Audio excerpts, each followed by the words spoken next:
Hello and welcome to the On the Burst podcast. I'm your coach, Brandon Savage, and I'm joined by my trusty assistant coach, Timmy Moody. How are you, Timmy? Yeah, I'm good, thank you. What's going on?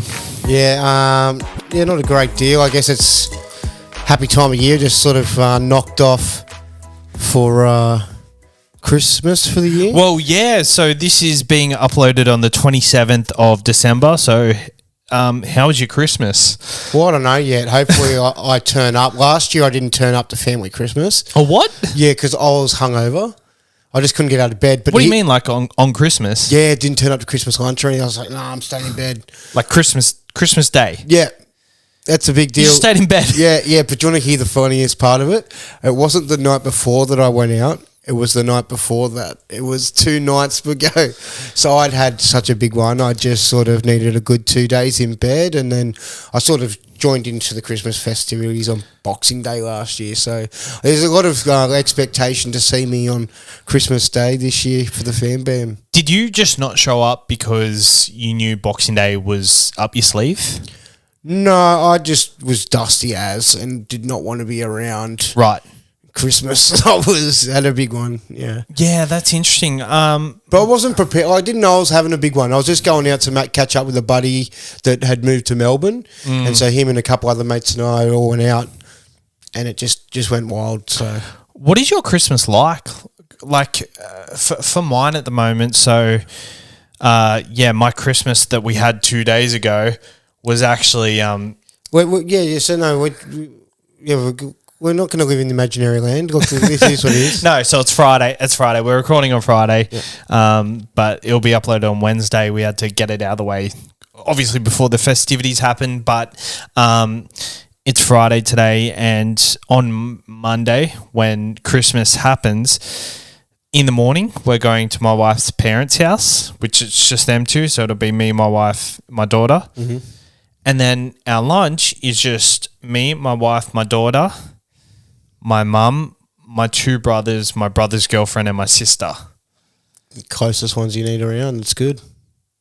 When growing up, like... You expecting the whole family tree to come out? Well, growing up, that's what it was like. Great auntie Edna. Yeah, it's always a bit different when you're a kid, but it seems a lot bigger, but to your kiddos, it probably seems massive to them. Look at all these people. But yeah, I know what you mean. Like I used to have my mum's got 6 brothers and sisters, so lots of cousins around. But yeah, for me these days, I go to one of the cousins' house. She lives in a real snazzy place. I can't tell you where it is. Not that. Why not? Not that it's a secret. I just don't know where it is. It's that snazzy. Okay. It's like fair enough. It's out. It's a good drive. I think it's about it's a snazzy area. It's acreage and it's very fancy. Silverdale. No, it's a bit further. I don't know where it is. I just sort of get in the car and turn up. Yeah, well... some years I turn up, not last year, obviously. I hope anybody listening, I hope you had a good Christmas, and, we're lucky we probably got the family we have, because there are people that would have less than what we have, so... Oh, of course, yeah. Very grateful. But we're here for the On The Burst episode, and breaking news today, Carl Webb... very sad. Yeah, passed away. He was struggling with motor neurons disease, I think it was. Yeah, something like that. Yeah, and 42 years old. Very young. Personally, I'm 30 years old. I don't remember too much of him, but what I do remember of him, he was the toughest cunt. Like, he was such a bull on the field. He was... I thought the C word was a bit... Just we'll save that for about like a week later or something. But yeah, tough bloke. Yeah, 100% he's... No, he was. Like, he was the toughest bloke on the field by far. Yeah, he kind of for me, what my memory of him is, he just looked like the guy you'd be super scared of when you'd play footy against. Yeah, there'd be just that one kid that just looked like he'd done juvie. You're saying, not to say that Carl had done any sort of time or anything, but he just looked mean. And I remember him and Tony Carroll being in the same side for the Broncos. Jesus Christ, that would have been a scary combo to come up against. 42 years old, so young. Like, I remember I used to hear people passing away at that age, and used to be like... a lot of people would say that was young. and I'd kind of think, oh, it's not really that young, but I'll be 42 in 4 years. Yeah, Jesus, like looking at looking at the age we are now, like it's not that far away. So, hope his family's doing well and the best in a bad situation. Yeah, legend game. But yeah, I guess that brings us to rugby league. Like, I wanted to bring that to our first topic. I didn't know much about Carl Webb. I just knew he was a really tough bloke and a tough player. But that's because I really enjoyed rugby league from the ages of 8 to probably 12. And then I wouldn't say I fell out of love with rugby league, but during my teenage years, I just worried about a lot of other things. Like trying to pick up chicks, like playing Xbox, and your rapping career was obviously kicking off. You know what I mean? Yeah. I didn't really. I know what you mean. I had a bit of a big break when it was, and then you'd start to get back into it with the boys, and then when the boys start to all get missos or whatever, and it's just you and the footy. That's my wife, you know. So well. Yeah, I got back into it when Mikey got me back into Supercoach when I was probably 20, 21, or maybe 22, 22, 23. Actually, it's probably 23, 24 even, because Supercoach got me back into it, and I remember the year I was doing it. It was Steve Maddai was one player I chose in Supercoach, and he wasn't a very good Supercoach player, but he was a good gun footy player. Yeah. And it just, that year taught me a lot about Supercoach, and the next year I ranked in the top 1,000. So I would say 2014 I got back into it. 2015 I did quite well. And then from there I played really seriously from there. And that got me into rugby league, like passionately again. So what's your story with the rugby league? How did you kind of I played it growing up as a kid from underage to like under 15s, and then when I stopped playing, I reckon about that age I sort of lost a bit of interest watching it as well. I was sort of more into doing other things on the weekend and not so much watching the footy. And then once I'd say I really got back into it in my early 20s, and then more hard into my late 20s, and just obsessed with it ever since.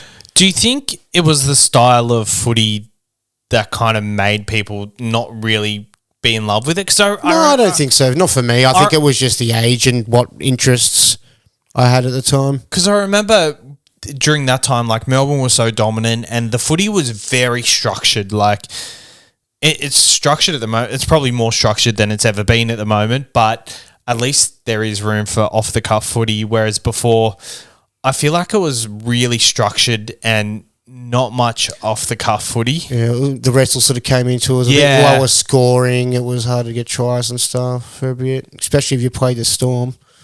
Exactly. Yeah. Well, they pretty much as soon as that happened in, what year would you say it is? 2011, I think that came in. So it was my time frame of things and time as a concept. Even terrible. Actually, no, it was 2006. After the West Tigers win, apparently the West Tigers pretty much instilled in the Melbourne Storm that off season that we need to do something about these quick play the balls and them getting up and playing so much off the cuff footy. I'm pretty sure it was 2006 leading into 2007. Yeah, just sort of thinking back, and like I remember the 2005 grand final just at a mate's barbie. So yeah, like even the years that I wasn't like massively obsessed with footy, I was always watching finals footy and for sure, me too. Like that grand final day was one of the best days of the year. Someone would always have it at their house, and it was cool. So I never missed. I didn't miss many grand finals, but can you name all the grand final winners from 2000? No, I got the worst memory. I couldn't name the last three things I had for dinner. Let's try and go from 2000. So I'm pretty sure 2000, I want to say the Broncos. I don't remember who 2000 was. 2001 was Newcastle. 2002, I'm not sure. 2003 was Penrith. 2004, Doggies. 2005, the Tigers. 2006... See, 2006 to probably 2010 was St. George. 2011 was Manly. Or Melbourne? Yeah, I don't know. We don't know. Don't know this. Let's move on. And then 2012 Roosters, 2013. Wait. 2013 was the Roosters. 2012 must have been Manly. 2014 was... I know who 2014 was. It was the Bunnies. 15 Cowboys, 16 Cronulla, 17 Melbourne, 18, 19 Roosters, 20 Melbourne, and then, you know, the rest. Oh, I forgot the last 3 years. What happened? Penrith, obviously. Yeah, of course. I actually asked MG when we got trained by him, do I think they're going to go 4 in a row? And the talk around the camp is, may the 4th be with you. That's all he said. He said it like 3 times. And I thought he misheard what I was asking him because he said, may the 4th be with you. And I was like, I didn't ask him about Star Wars or anything. But then I asked it again and he said exactly the same thing. So may the 4th be with you is the Penrith saying this year, dare I say. Yep. Been thrown around on the Panthers pages for a while. Oh, has it? Yeah. There you go. Pretty much as soon as the grand finals won. What do we call the next one? Well, I'm pretty... what was this one? It was climbing Everest, or was that the last one? And then this one was hunting history. They've had a theme for every year. Yeah, they had the Top Gun one. The Everest was the first year. Top Gun was the second. And this was just the undisputed... Was it being undisputed? No, hunting history. Okay. Yeah, so there you go. All right, so the reason we've come here today is to finish our moment series. And I thought from 5 to 8, it was pretty boring, to be honest. I've looked at the top 4, and I think this is where it gets a lot more exciting. I think there were teams in the bottom 8 that there was a lot of exciting moments for. Yeah. 5 to 8 was a bit... I mean, I would say Newcastle was probably the most interesting from 5 to 8. But 1 to 4, this is where it gets really interesting. So let's go number 4. Do you want to kick it off? Yes, that'd be the Wars. All right, so best moment for the Wars. I have got... Oh, geez, I've got an itchy foot. I'm going to deal with it. So I was just sort of trying to wiggle it inside my shoe. Okay.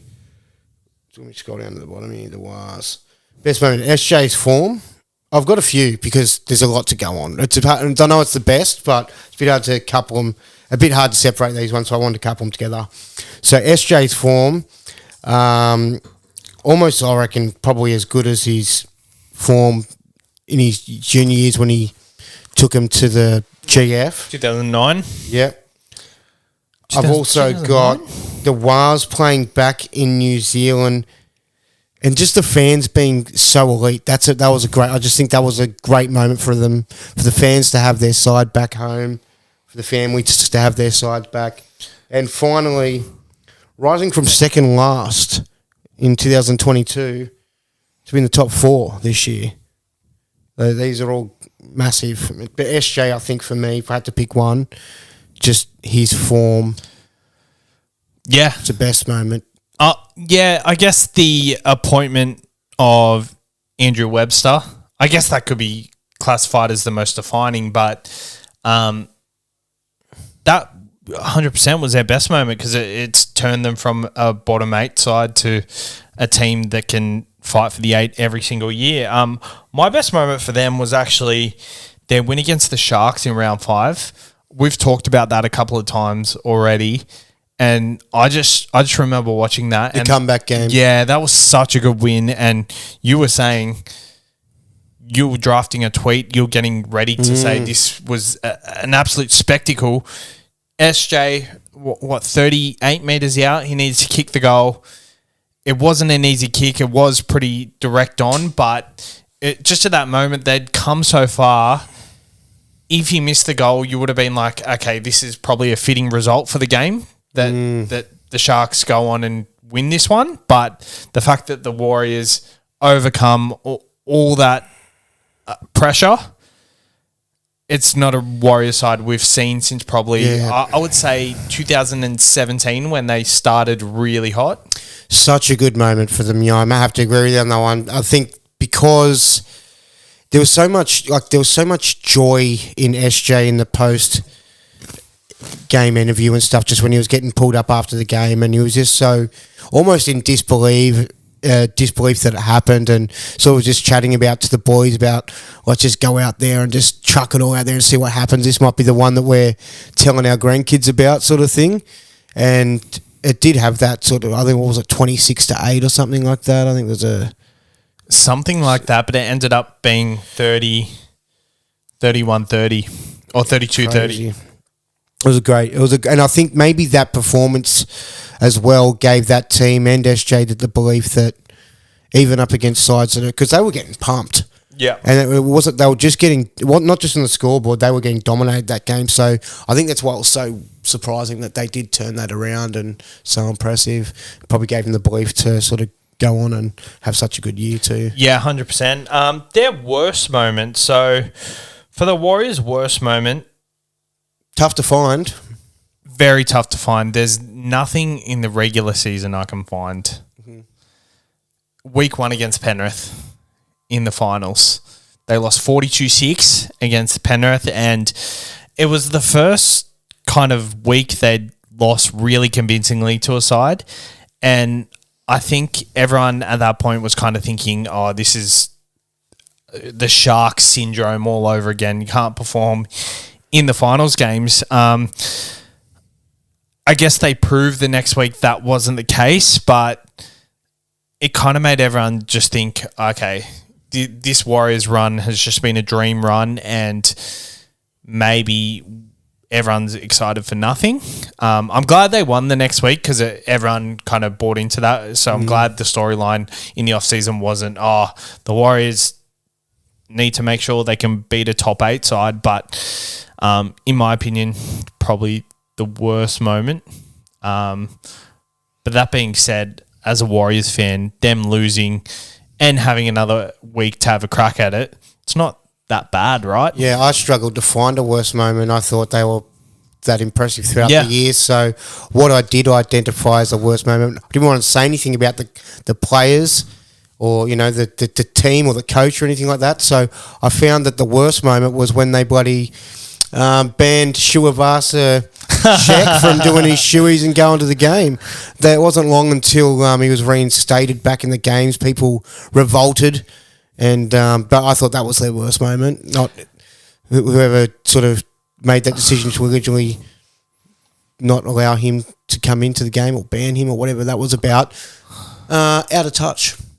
I think you're 100% right. Out of touch with the common man. I think I'm off the mark with my worst moment, because the Roger Shulvasa-Sheck is by far the worst moment. That, by the way, back in round 5, where the Warriors won against the Sharks, I'm pretty sure that was the birth of Up the Waz, because Sean Johnson said it in the post-game interview. Is that where it has started? Well, there's a lot of speculation about where it started. So Sean Johnson said he got it from, I think it was like a newsreader that said it somewhere or something. Like, was it almost a mistake to say Warriors, but you just say it real quickly? I don't know. A few people have said it before. It's mad, though. It works. And I think after Penrith beat the Warriors in the first finals game, Up the Pass was trending for a bit. I'm glad it hasn't caught on. Well, it kind of has. There's a lot of merch getting around. I didn't buy into it. I got some other merchandise that doesn't say Up the Pass. But the ones that the boys are all get, like the team sort of endorsing. Oh, how funny! Has Up the Pass, and it's got the 3-peat with the fingers. Yeah, and didn't. But that's a bit tongue in cheek, having a laugh. Yeah, so. Didn't they have it on their Instagram story, and one of them took it down because they were getting a bit of scrutiny. That was when it originally happened, but they've still sort of gone on with a bit of a laugh. I actually remember the week they won the grand final. Me and my daughter. It's not disrespectful. No, it's not. No way. Deep within their culture or anything. It's a new thing. I think obviously with them banning Roger Shulvasa-Sheck, the Warriors home, the people of the Warriors are just a bit sensitive by I think it was other people just going, Penrith can't have that too. No, it was. No, it was. Yeah, you're right. Penrith, you're right. People going, it's big.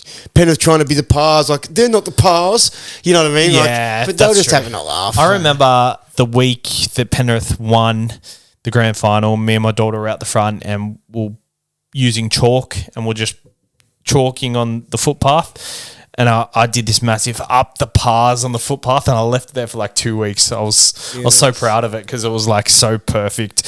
What's the most defining? So mine is the most defining moment for the Wars. Whatever Webby said or did pre-season to get that team to become the team they became. Yep. They had the potential there and stuff, but they would that side had sort of make a few errors when they shouldn't, have poor discipline, not play for 80 minutes in the past. Webby came along there and just sort of turned them into a real solid footy team. Yeah, honestly, I couldn't pinpoint it down. I didn't write anything down, but you could pinpoint it to anything. You could say it's probably Webby, to be honest. Could be the return of going back home as well. They went back home last year, though, didn't they? I don't think so. Not for a full season. I'm pretty sure it was like June was their first game there. But it could be Webby. It could be, you could say Fanua Blake or Tohu Harris having one of their better years. SJ, Chans being great out the back. Dallin getting it together. I think you could pinpoint I'll put that down to the Webby. Big coach there. All right, let's go to the Melbourne Storm. The Warriors just seem like they had a great season, and you can't really fault how they went. So, with the Melbourne Storm, their best moment for mine, I've written it down. It is. I haven't got a best moment. Oh, I'll chime in. Best moment for the Storm for me is the 54-10 win in round 15 against the Sharks. Or, I've got a second one, excuse the pronunciation, Fa'alongo / Pappenhausen combination try, that little thing where they were sort of running out of space, running down the blind side, and looked like they needed another inch to make it happen, but they just sort of kept running around each other and passing it back to each other, and just the way that they embraced each other and jumped up, and Pappy was just returning back to the game. That kid, I think, was either his debut or a game or two. Was his debut, yeah. So just for them to just sort of share that moment and be so pumped and excited, and after doing something so elite and athletic, it was so fun. That was their best moment, I think. That was just exciting. And, I guess they should be rivals. I know in a professional rugby league club, they're not going to be rivals, but there was no tension between them. You could tell they were both genuinely excited for each other. Yeah, I think you kind of got to be. You've got to just, in a team environment. What are you trying to make it closer again for? I'm trying to, I'm trying to sit it nicely. Oh, okay, cool. I'm really paranoid that I need to get closer. I'm thinking if it's any closer, bro, I'm going to have to deep throat this thing. Can you deep throat it? Oh, without touching the sides, man. You should see this thing. I could probably fit it between my teeth. Jesus. So, I just think that in those sorts of situations, you're going to be a little bit competitive with the bloke and you want to just put your best foot forward, but you also want to be supportive and nurture, like Pappy would want to nurture this young guy sort of coming through, and the young guy would want to also be so stoked for Pappy, because they're both sort of doing the same thing. So, and Pappy being out of the game for a bit and being able to get back into it, great moment from both. Yeah, well, I didn't have an actual best moment like that, so I'm glad you got to pick something out like that. We will go to the worst moment, but I think since you're talking about Pappy, in my opinion, their most defining was just Pappy from the start. Not being there? Yeah. Because that's they have the best spine in the comp, hands down. Without Pappy there, it brings them back to even playing field, and it shows the cracks throughout their side, like their forward pack, their outside backs. Not necessarily the best in the game. They're good, and Bellamy gets the best out of them, but without Pappenhausen there, it kind of shows a lot of cracks. And I think just him not being back for so long was their most defining. But in another sense, having Nick Meaney there, he did the job. So that's also most defining in a way that they still finished top 4. Yeah, so that'll lead into what mine's pretty kind of similar. My most defining is that top 4 with their roster. So you have identified that they've got a really good spine. It's a little bit depleted, swapping out Pappy for Meaney. Meaney's a handy footballer, but he's no Pappenhausen with that speed and just the way he can sort of finish off that little thing, that moment. Yeah. So, but with their squad, the Storm, I feel like that they've gotten kind of a weaker over the years. They've just had to lose a lot of quality players through Panthers, to age, right? Retirement, through just through salary cap as well. So I think for them to have made the top 4, like they top 3 even, if we're being technical, very impressive, especially when there's sides that you thought should make the top 8 that didn't. So I've just got that they're just defining that they're just winners. They're all, the Storm have got that right winning culture over the years that they just don't settle for second. What's their worst? Worst 26-0 loss against the Broncos in round 1 of the finals. So the Storm, they've got experience in the finals. They know how valuable it is to sort of win that first week of the finals, get that week off, and not have to go the long route to the grand final. And I actually put money on the Storm in this game. I thought the Broncos would be the better side and would probably still find their way in the grand final, but I thought they'd be the ones that ended up having to go the long way, potentially. And if anything, yeah. But I thought the Storm would be up for that game. I thought it'd be close. But 26-0. That's actually a very good one. But when sorry to cut you off, when the Wars in that round 1 was, the same thing. Their worst moment was sort of that they didn't play well against Penrith and got sort of pumped. They didn't have that finals experience that the Storm have, so you'd kind of expect them. You kind of relied on that. Yeah. And they didn't quite have it. I didn't actually consider that as the worst moment for them, but looking back, probably, there's a strong argument for it. It's got to do a lot for your mental game as well, going into the rest of the finals. Well, we're that far apart from that side. Yeah, well, making the top 4 and then being in a position where you can get into a grand final and losing by that much against a side that you've got a brilliant record against, it's pretty much a recipe for just not a good end to the season. But what I had was Bulldogs went down to Amy Park in round 2 and beat them. And then the week after, they lost by 4 points to the Titans. Very bad. I remember being a real slow start and starting to really start to think, is this the end of the Storm? Exactly.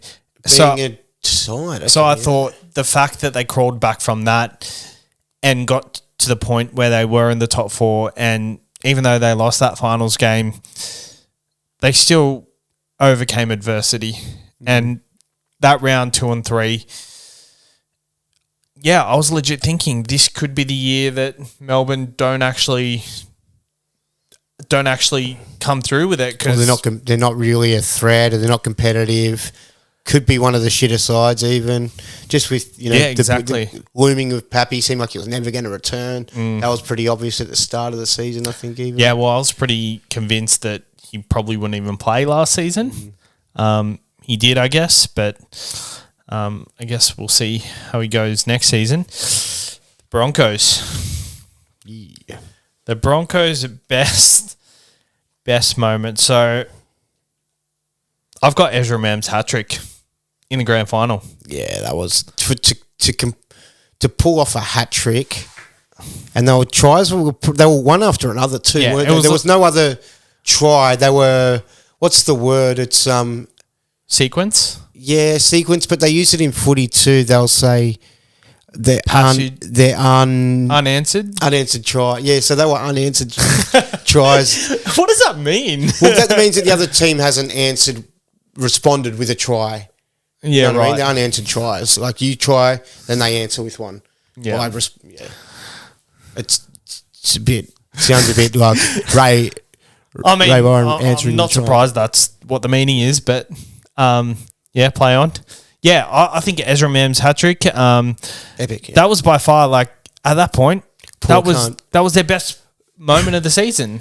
Because I've watched the Nathan try quite a fair bit. There's a moment where where you like watch a movie and it's a great movie, it's one of your favourites, but you always find a little Easter egg in there. And something more. Oh, I've never seen that. Or this Ezra Mann sort of just fucking runs from the other side of the field after that runs over there, kind of a bit like, does he actually? Yeah, he was not anywhere near that play and sort of runs from that side of the goalpost to over to sort of, I don't know, because I'm watching it from someone's, phone thing there, but you can just see him sort of coming over. I'm like, wonder what the words were like. You fucking serious? You just cost me a Clive Churchill. Yeah. Oh, Jesus Christ. Poor little bugger. Well, we'll definitely clip that up and have the reenactment. See if you can find the moment we runs over. I don't know. Yeah. But yeah, I think I actually tried to look for a moment in the season. Like, I think for a lot of these moments, we've been looking at certain games, certain moments in games, but their best moment came from a loss, which, I mean, it's a grand final. I think there was no better moment than that for them. But I guess that brings us to... Especially after the third one. I mean, at that point, in that time, in that moment, because we're talking about best moments, you know what I mean? Yeah. That moment, every Brisbane fan, probably nearly every Bronco player actually thought that they were there. Probably every Brisbane fan at home would have got out their hard solos. Probably every Penrith Panther player except for Nathan Cleary. What's their worst moment? So I've got a best moment for them. I've got their best moment is just their finals campaign, 26-0 in week 1 against the Storm. It was a good finals campaign. Then 42-12 against the Wars, like just getting it done, and then really sticking it to the Panthers. Being pretty much could have done it. It was just a moment of they were the only team that were gonna do it, and I think for a long time during the season, I actually thought that Brisbane weren't as good as they ended up being. Oh, no, I reckon. But, like, you look on paper and it just makes so much sense. If you go back over the season too and look at it, they just getting it done and they're just winning. A lot of them pretty confidently. They smashed a lot of sides too. Yeah. And, yeah, fuck, they were good. All right, Boyos, you were asking me, wasn't it? Yeah, worst. So not being able to finish the job, 24-8, 16 minutes to go.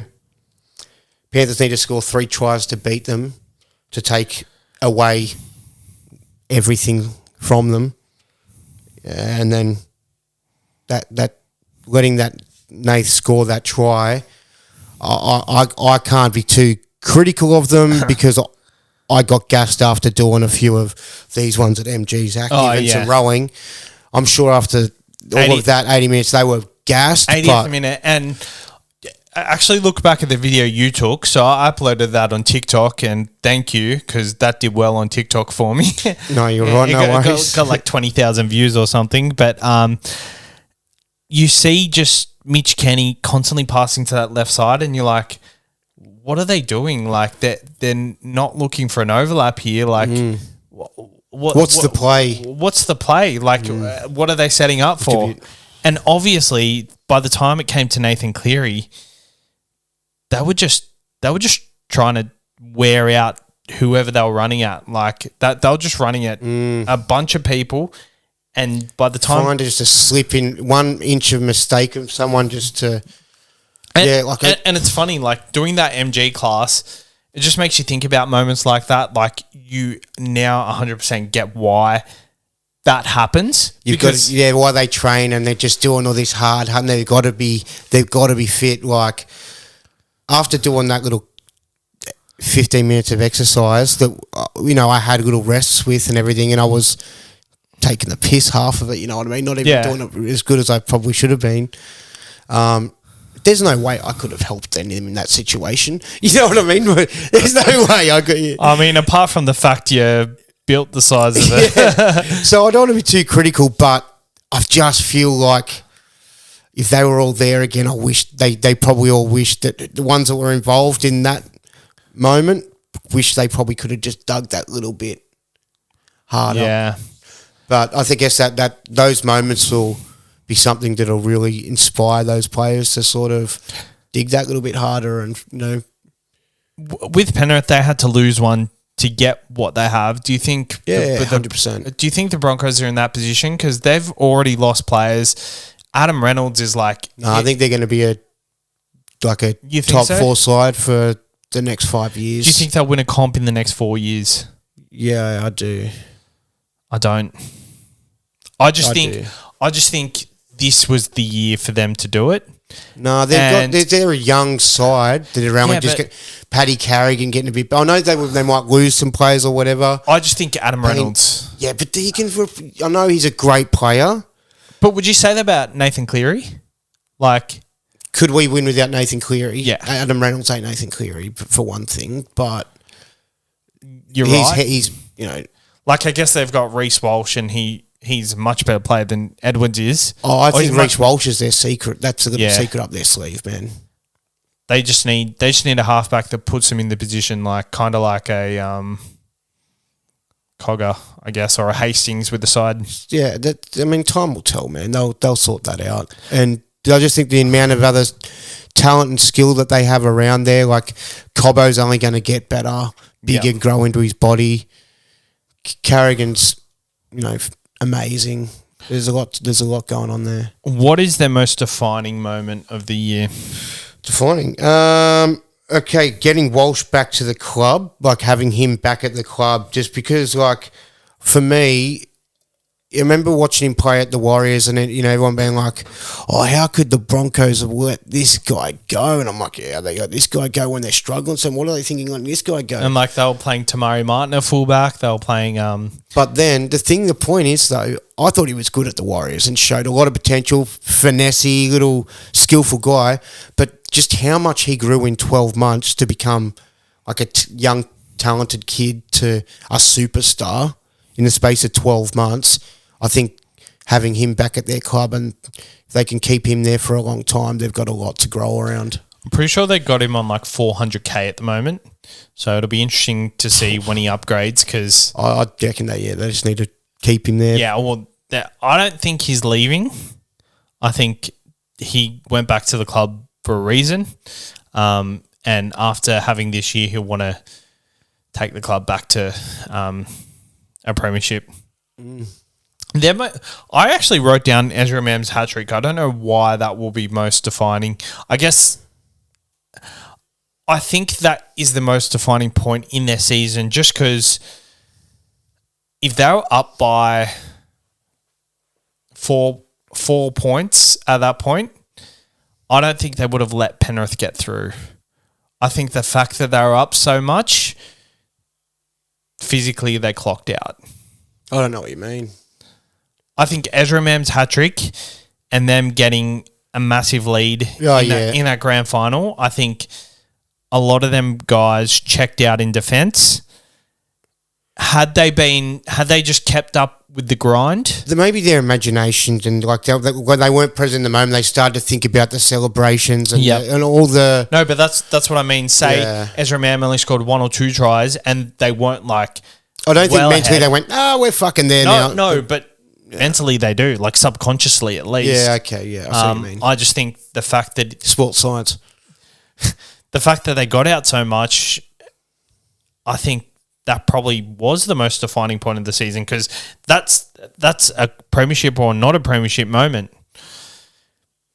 And I think like Penrith completed it 97%. They didn't throw too much at them until that last 17 minutes when they both got the hiccups. Yeah, when they were so far ahead. I just think Brisbane had more to offer and to take away with that game. Yeah, they should have won for sure. Yeah. All right, Penrith. Yep. Let's start with the worst. Yeah, so just the Tigers loss. I got that as well.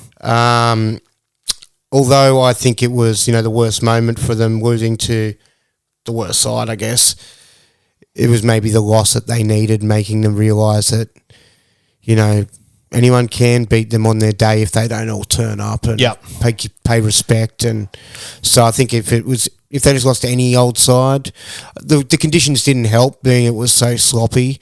But they were both playing in the same conditions and they train in those and they're all used to it. So, that was the worst moment for me, and I think at that point they'd lost. But to be fair, it was a great moment for the Tigers. So not taking anything away from them either. They lost to the Broncos at that point.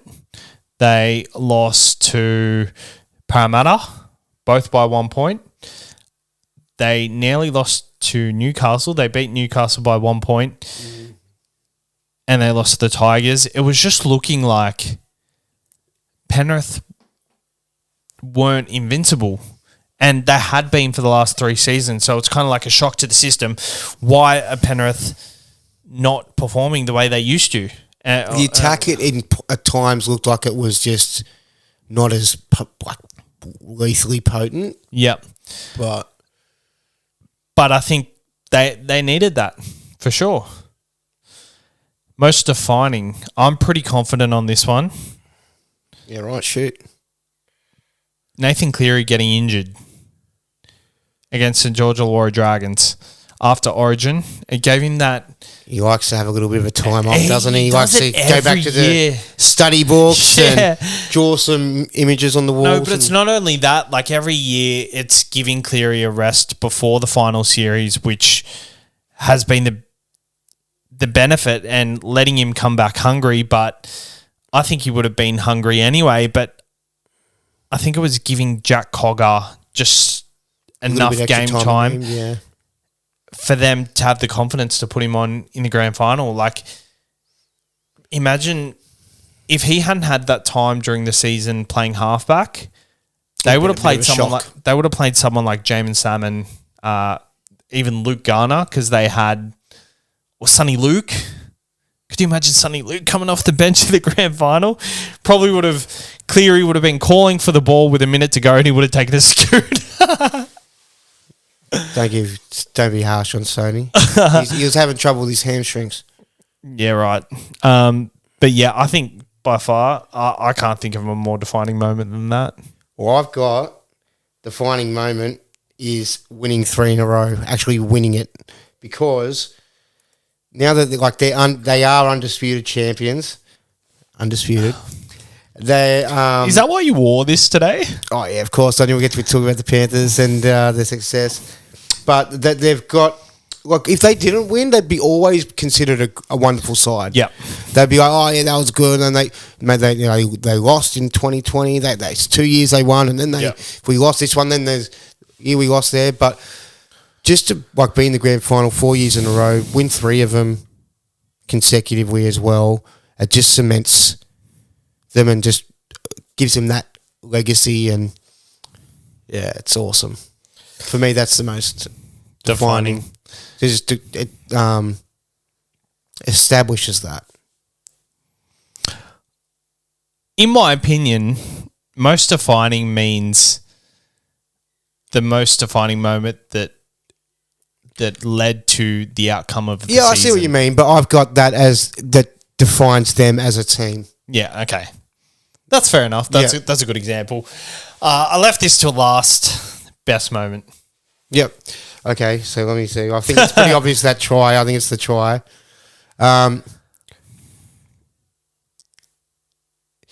Yeah. So I think, I've got, it's the 9th try. The try itself was not that fantastic. It was just a little step inside. No, it wasn't, but the moment was... The moment itself, but I think it was the whole situation of the boys being down by 16 points, Nathan needing to step up, and him having all those massive moments which led to that final opportunity for him to, be in front of the line with a minute to go, and him being the one that had that final, like, just that cherry on top, that flag in the ground, and just that moment after he scores. Can I just say the top 3 moments of the year for Penrith Panthers were Nathan Cleary. Nathan Cleary's try was number 1 in the grand final. Number 2, it was the 40-20 not too long before that. Like, when that happened, I was just like, whoa. Similar feeling when Penrith played Parramatta earlier in the season and he kicked that 2-point field goal. They're the top 3 moments for Penrith. Both Nathan Cleary, both just... The Iceman. The Iceman. Absolute GOAT. And is 4 going to happen? If he wants it to. If he wants it to. I actually recommend you listen to Let's Trot with Josh Mansour, and I haven't listened to that yet. I was kind of interested I was a bit busy. It was about 50-minute listen though, wasn't it? With Nathan Cleary? Yeah. Felt like it went very quickly. Good things seem to go fast. He did an interview with, also did one with Bronson Sherry. Isaac John earlier in the year. Okay, yep. No, Nathan Cleary. Oh, yep. But that was before they... Yeah, I watched that one. They won. And he also did one with Bam Bam Tuivasa at DM Podcast Studio. I didn't watch that one. I watched the one with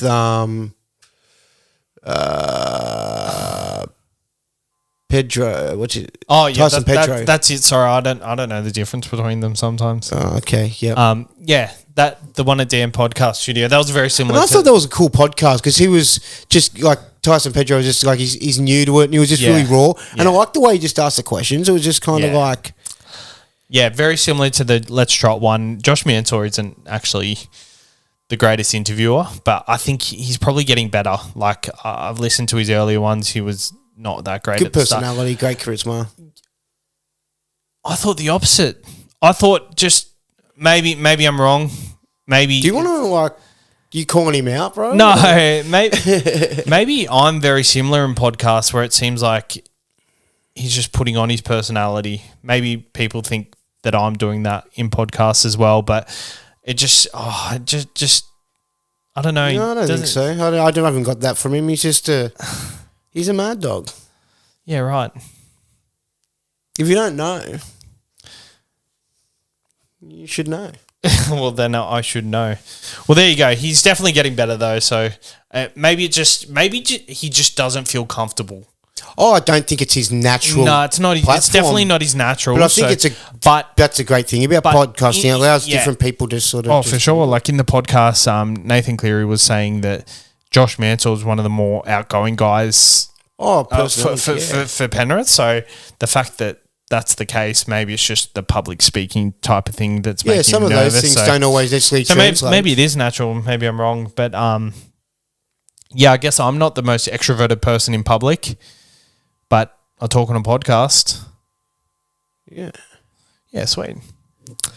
Blind rankings? Shall we do some blind rankings? Oh, yeah, there we go. Blind rankings. Yeah, I'm really excited. I've put some effort into this. So, first of all, you'd like to start by acknowledging and apologising to Greg Alexander for being disrespectful towards him. And obviously, yeah, so included him in the last blind rankings for Penrith Legends. I clipped it up, put it on Instagram. The SC Experience on Instagram. If you're not aware, if you're listening, I clipped it up and I accidentally cut out when Timmy when I was asking him if Cleary's the best Panther of all time.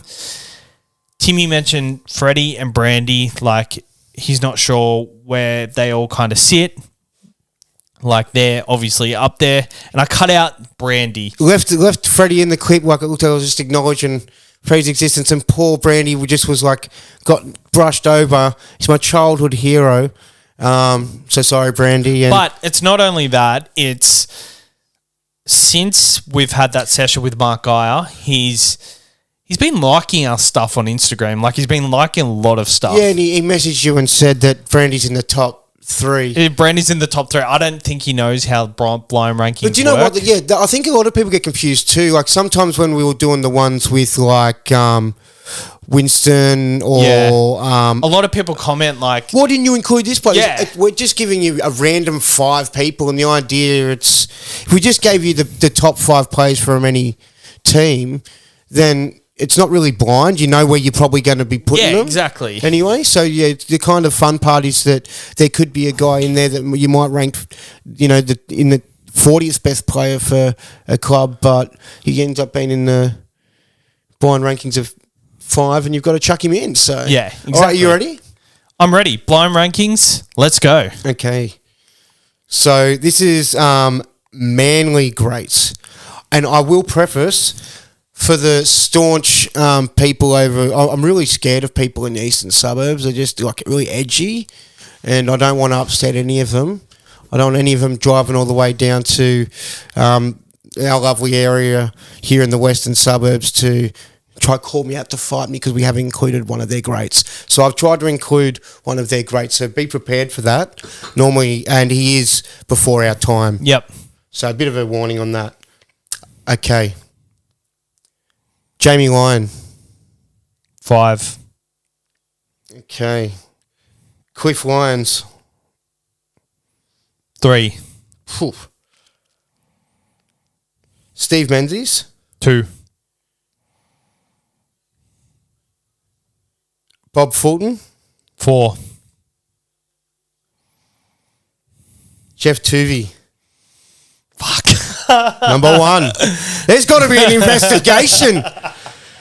So you've got... Okay, you're all right. So the thing we've got to preface here is you're not a real Manly fan. No, I'm not. Cliff Lyons, I've heard he's great. Haven't seen a minute of him play. To be honest. So he's probably a little bit before. I did get to see a bit of him play. He probably should be 1. No, Cliff Lyons would be 2 because Bob Fulton's an immortal. Oh, is he? Yeah, so... Oh, fuck. Yeah, Bob Moore, I've just done my homework. So 35 caps for Australia, 16 for New South Wales, and an immortal. My order would be Bob Fulton number 1, Cliff Lyons number 2, Steve Menzies number 3. I'd go Tuvey at 4. See, the problem with this is you do it from a perspective of old people. No, because these people we don't know, and I like to do blind rankings based on how many views it's going to get on TikTok, and the people watching on TikTok have no fucking idea who Cliff Lyons and Bob Fulton is. Well, I have no idea who Cliff Lyons and Bob Fulton is. I'm sorry about that. No, that's fine. So, but the blind rankings is fun regardless. Like it's a good game. But yeah, Cliff Lyons, Bob Fulton, See, the reason I had all these players in position is because I thought Tom Trbojevic was coming, and I was. And you can't put him above. I was putting him at number 1. Yeah, but you can't do that. You can't. You can't. Yeah, you can't. Did Bob Fulton get a Daily M medal? I think so. I don't think they had it. I'm pretty sure it started in like 19. I don't know. Yeah. Well, Cliff Lyons has got 2 Daily M's and 1 Clive Churchill, and you've Tom Trbojevic number 1 still. Yep. Yeah. Right. Okay. I guess you said at the start, I'm not a true Manly fan. Like, it's funny because like we always do. Like when Winston came on, we did Bulldogs Legends because he's diehard Bulldogs fan. With you, we do Panthers Legends. With Tommy Cooper, Dupe into the Line fame. We did Rabbitohs Legends. Like, it's all fitting, but for me, like, you're just not a loyal person with any allegiance. I'm sure my wife's going to love that. I honestly couldn't tell you because I was a Bears fan. Would you like me to do some more modern players? No, that's okay. I was a Bears fan growing up, and then they got kicked out of the comp, and I was a Parramatta fan until 2001, the day of the grand final. My best mate was wearing a Newcastle jersey. It was jersey day at school. It was like the weekend of the grand final. And he was wearing a Newcastle jersey. So I came home that day and decided I'm going for Newcastle. Put a Newcastle sticker on the TV to pledge my allegiance to Newcastle, and they won. And I've got to tell you, I've never been more passionate about a team than I was for Newcastle at that time, because just Joey over the next couple of years, like, he was my favourite player by far. He was so elite, like 2005. I remember him dominating against the Dragons one day. He made like 40 tackles, set up a couple of tries, kicked a goal from the corner to win it. I remember he there was a player going down the sideline and he like tackled them out. He was just such a good player. I loved him. Good skateboarder. Good skateboarder. Good on the beers. Good dancer as well. And he's just like real smart. I love Joey. And I think when he left, it went to shit because they were trying to find the next Joey. But then Cleary came. There was a what was it? So the Clarkies column put up a thing the other day saying if there was a rugby league documentary or movie that would come out, what would you want it to be? And someone posted a story saying it should be a movie that's... Have you ever seen Like Mike? I think so when I was a kid, yeah. So he suggested that the movie should be... I'm thinking of Space Jam, actually. Yeah. So yeah, the movie should be like Mike, but instead of the guy finding the basketballers' sneakers and like putting them on and becoming great, it should be a kid wearing Joey's footy boots and turning into like a great of the game. And I responded to him saying, and we should call it The Story of Nathan Cleary. That's I don't good, mind isn't it? I don't mind it. I don't mind it. I don't know what I think there should be more footy. Oh, for sure. Movies. There's space for it. Oh, for sure. Footy Legends was elite, wasn't it? The one with Arndo. It's funny because like all the typical Australian actors were in it. Righto.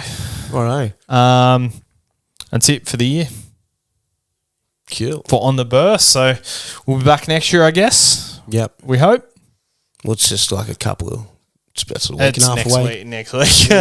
I do have some news. If you are here late in the episode, then you're an OG, so you deserve to hear this. February 3rd, I'm playing in a charity match. And the captains were announced for the charity match today. So Sportshed TV do a charity match. They started it this year, and then they raised like $12,000 for Mark Hughes Foundation and for Ronald McDonald House. They're doing it again, February 3rd at Lidcombe Oval. They'll be selling tickets very shortly. Nice. So sure to get some of those. Yeah, I'll make sure to announce this on future podcasts as well when all the announcements come out. But the captains were announced today. I think there's going to be a little bit of a draft going on.